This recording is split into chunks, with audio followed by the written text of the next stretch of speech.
So ఈ silver ఐటమ్స్ని ఇలా తెల్లగా మారాలంటే ఏం చేయాలి అనేది ప్రాసెస్లోకి చూపిస్తాను. సో ప్రాసెస్లోకి వెళ్ళిపోదామా? సో వచ్చేయండి ఫ్రెండ్స్. చూసారా ఈ ఐటమ్స్ అనేవి ఎంత నల్లబడిపోయాయో. సో నాకు ఒళ్ళొంగది అనుకోకండి, నేను మీకు వీడియో చూపించడానికి అనేది నేను సైడ్కి పెట్టాను. అలా బ్లాక్గా మారాయి కొంచెం వాటర్లో పెట్టాక.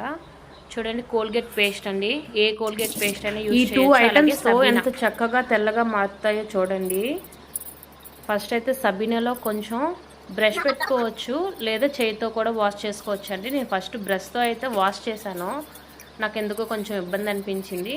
సో చేయితోనే నేను మొత్తం స్ప్రెడ్ చేసుకొని కొంచెం పేస్ట్ అప్లై చేసి బాగా చాలా మంచిగా అండి ఇలా పామితే చాలు ఎంత వైట్గా వస్తుందంటే అంత వైట్గా వస్తుంది. నాకు చాలా తృప్తి అనిపించింది. వావ్, ఇంత యూస్ఫుల్ టిప్ ఇన్ని రోజులు నాకు తెలీదు. సో మా మమ్మీ అయితే మొన్న రీసెంట్గా చెప్పారు. సో నాకు తెలిసింది కాబట్టి నేను మీ అందరికీ చెప్తున్నాను. సో ఇంత యూస్ఫుల్ టిప్స్ అన్నీ మీరు చూస్తూ నా వంటల్ని వాష్